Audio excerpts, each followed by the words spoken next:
Hey Frank, Joe Chats on Tap Sports. Curious, just is there a level of frustration with this result? Obviously, the postseason contention, but just the way that this one kind of ended up with 1-1 and the goal coming from where it did for them. Yeah, I'm sorry because my voice. I've had a cold 2-3 days. No COVID. You guys don't have to worry about that. But yeah, I mean, look, I mean, we wanted to finish really strong at home, and I felt the first half, you know, we can talk about some tactical stuff that we adjusted at halftime, but, you know, I felt the first half wasn't bad. Maybe we weren't as dangerous in certain moments, but, you know, I think for me the PK was really soft, but it was given, and, you know, and then we had to change a little bit with the way we played. With the two strikers, we played with three to put more pressure. We wanted Guti and Chris to come in between the lines and push our wing backs really high. You know, we pushed the game. We found a goal. We had some moments. You know, there's some things we need to definitely improve. But yeah, this is frustration because, you know, I mean, there was a slim chance you fight till the end. Now that chance is gone. So it's disappointing for sure for all of us. But you know, we're professionals, and you know, we need to regroup and we need to finish strong. You know, we have 2 games left, and we have to go on the road. You know, and try to get a result there and finish on a positive note at home. Coach. Hey. That's okay. I can hear you. Yeah, we're in front. Jim Alexander with Real Talker. Coach, it was kind of interesting. Me as the fan portion of me kind of noticed something tonight, that there's 3 generations of probably the best Fire goalkeepers in the stadium, with Zach on the bench, and we have obviously Chris in goal now and Sean on the opposite. And you kind of been through these eras in one way or the other with these players too. Did that ever hit you kind of like that? The 3 different eras of probably the best 3 Fire goalkeepers kind of in one stadium here, and especially being in Siedge, kind of where it all started. Yeah. Zach was complaining a little bit because they were taking pictures of Sean. He said they didn't do that to me when I was playing for a different team. So I said, well, you're in the ring of fire, so that's something for what you've done. You know, the crazy thing is Sean was on one side, and, you know, I was here as the coach when I drafted him. You know, so it's crazy to see him on the other side. I think with the Fire team, I think we've always produced really high-level goalkeepers, you know, and it's interesting that you have Sean on one side, Chris, the young guy just starting out, and then Zach, who's probably one of the best ever to put the Fire jersey on the bench. So it's great that we're able to produce goalkeepers.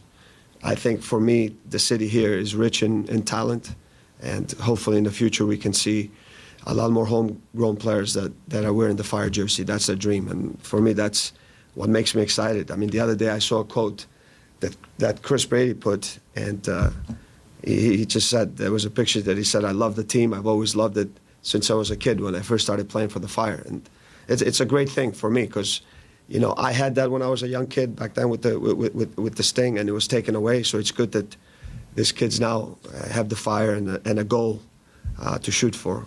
So it's great to see the goalkeepers. It's great to see some of the homegrown players out there, and hopefully we keep producing them, and, you know, one day we can win a championship, like I said, with 80-90% of homegrown players. Tim Haase, Minute Red 97. Hi, Frank. So going from talking about the past to talking about the future, obviously this season the Fire were formally eliminated today, yep. As you touched on. But, you know, that does mean that there's more time to prepare between now and next year. What do you think is in store for your future with the club and for the club in the next few months? We'll see. There's 2 games left. And then I think there's an opportunity, as difficult as moments are. For me, I think that really honestly, will be probably the biggest offseason. I've said it in the club's history, in my opinion. There's an opportunity. I think there's a lot of good things that are in place right now. We're moving into a performance center in the end of the year. There's a lot of question marks with everyone, even myself, but also with players. And then there's an opportunity, I think, for this club, if you get it right, to take the next step next year. As far as for me, you know, looking forward to the next two games, preparing for that and finishing strong. And like I said, I stepped into this, and you remember last year I said I would do anything for the club. I felt at that time was the right thing to do. We'll have to evaluate in the end of the season what's the right thing for me and where I can best help the club. But right now, I think it's premature to talk about because I think we still have 2 games and we need to prepare and give everything in the next match and the last game. We owe that to ourselves. We're professionals, to the fans, and to the sport. So I think that's something in the future. But the thing I do believe that, this offseason is the most critical one for me in the Fire history because everything is lined up for this team to take the next step. And the one place that we haven't has been on the field, not because of lack of trying. Sometimes you bring the right players. Sometimes they adjust. Sometimes they don't. That's part of the game. But the opportunity there, the infrastructure that's been in place, the investment that our owner has made, the patience that he's shown, and the opportunities now in this offseason, with a lot of contracts that are up, a lot of option years that you need to make decisions on. So that's an opportunity to take that next step if we get it right.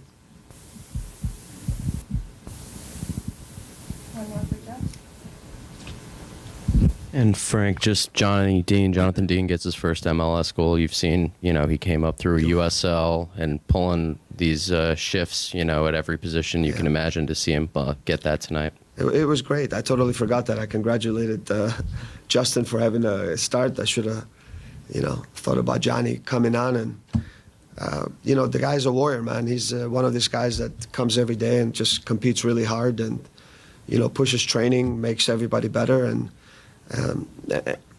when you look at games like this, like today, and I don't want to say, but, throughout the season, it's, I think, from players that maybe you expect us, you get certain things from guys that you don't expect. Johnny scoring. Not to say that, that Johnny doesn't have the quality to do that, but we have other players that in spots that we, the bar is there and there's more pressure for them to perform. And, I think Johnny, every time we needed him, he stepped in, he's done great. But also I can talk about Wyatt because I felt he had an excellent game also. And these are guys that, have gotten opportunities. They've taken the most out of the opportunities. And sometimes they don't get an opportunity for a while again because other guys, play because you think they're in front of them. But every time these guys play, they show us that they deserve to be on the field.